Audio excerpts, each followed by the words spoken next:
Hello friends, income tax के cases की series में आज जो इशू हम डिस्कस करेंगे वो सेक्शन 12AA के रजिस्ट्रेशन को लेकर के है।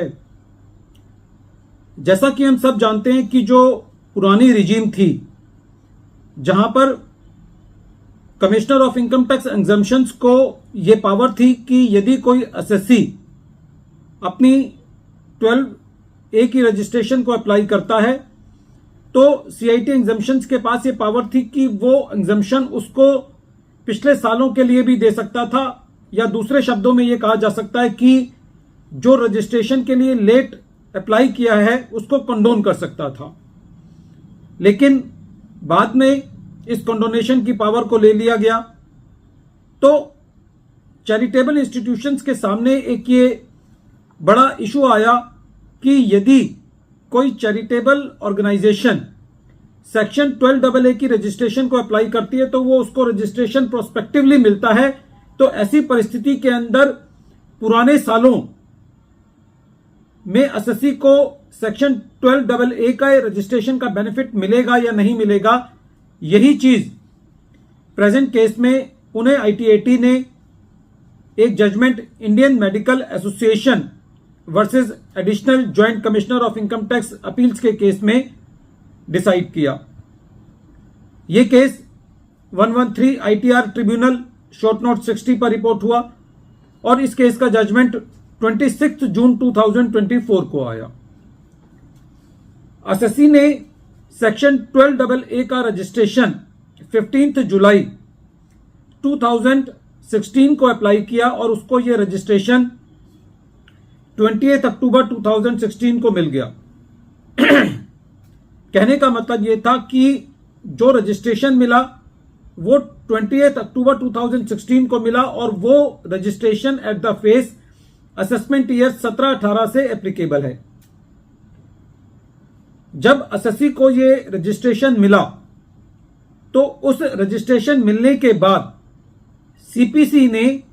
उससे पहले वाले असेसमेंट ईयर के लिए, असेसमेंट ईयर 16-17 के लिए एसएससी को सेक्शन 11 का बेनिफिट नहीं दिया, जो कि एसएससी ने अपनी रिटर्न में क्लेम किया था। जब एसएससी ने इस सेक्शन 11 के बेनिफिट को ना देने की सीआईटी अपील पर अपील लगाई तो सीआईटी अपील का भी यह कहना था कि जो सेक्शन 12AA का रजिस्ट्रेशन मिला है वो असेसमेंट ईयर 17-18 में मिला है, इसलिए उसका बेनिफिट रेट्रोस्पेक्टिवली नहीं मिलेगा। जब ये मैटर ट्रिब्यूनल के पास गया तो ट्रिब्यूनल का यह कहना था कि जो सेक्शन 12A सबसेक्शन 2 का प्रोविजो है वो ये कहता है कि यदि एसएससी का रजिस्ट्रेशन पेंडिंग है और उस रजिस्ट्रेशन के पेंडिंग के समय यदि एसएससी की कोई असेसमेंट प्रोसीडिंग्स पेंडिंग है तो ऐसी परिस्थिति के अंदर यदि एसएससी को रजिस्ट्रेशन ग्रांट कर दिया जाता है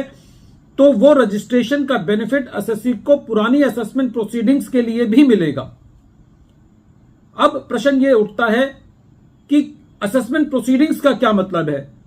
क्या असेसमेंट प्रोसीडिंग्स उसी को माना जाए जब एसएससी की प्रोसीडिंग या तो scrutiny proceeding section 143 sub section 3 में चल रही हो या 147 में चल रही हो या 153A 153C किसी और सेक्शन में चल रही हो? लेकिन इसके ऊपर एक सुप्रीम कोर्ट का जजमेंट है जो कि यह कहता है कि यदि एसएससी ने अपनी इनकम टैक्स की रिटर्न फाइल कर दी है तो उसको भी असेसमेंट प्रोसीडिंग्स पेंडिंग माना जाना चाहिए जब तक कि कोई उसका ऑर्डर नहीं होता।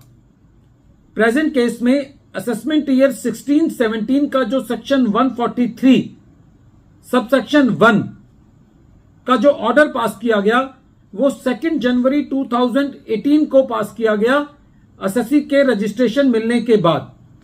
इसका मतलब यह हुआ कि जब ऑर्डर पास किया गया सेक्शन 143 सबसेक्शन 1 का, उस वक्त एसएससी के पास रजिस्ट्रेशन था, तो इसलिए ट्रिब्यूनल का कहना यह था कि सेक्शन 12A सबसेक्शन 2 के प्रोविजो के मुताबिक एसएससी को सेक्शन 12AA का बेनिफिट असेसमेंट ईयर 16-17 के लिए भी मिलना चाहिए। ट्रिब्यूनल का यह भी कहना था कि जो central board of direct taxes का जो सर्कुलर नंबर 1 है 2015 का, वो भी सेक्शन 12A सबसेक्शन 2 को एक्सप्लेन करता है। इसके अलावा ट्रिब्यूनल का यह कहना था कि कहीं पे भी सीपीसी ने जो एसएससी के ऑब्जेक्ट्स हैं या एसएससी की जो चैरिटेबल एक्टिविटीज है उनको क्वेश्चन नहीं किया, और ट्रिब्यूनल का यह भी कहना था कि यदि इसको अदरवाइज भी लिया जाए तो ऐसी परिस्थिति में भी जो चैरिटेबल ऑर्गेनाइजेशन है उसकी ग्रॉस रिसीट्स को सारा टैक्सेबल करना सही नहीं है। तो इस तरीके से ट्रिब्यूनल ने proviso to section 12A subsection 2 का एसएससी को बेनिफिट दिया और एसएससी को असेसमेंट ईयर 16-17 के लिए भी सेक्शन 12AA के रजिस्ट्रेशन का बेनिफिट दिया। वीडियो के अंत में एक बार फिर मैं केस का नाम रिपीट कर रहा हूं। केस का नाम है Indian medical association versus additional joint commissioner of income tax appeals, और यह case 113 ITR tribunal short note 60 पर रिपोर्ट हुआ और इस केस का जजमेंट पुणे ITAT की SMC बेंच ने 26 जून 2024 को दिया। Thank you friends.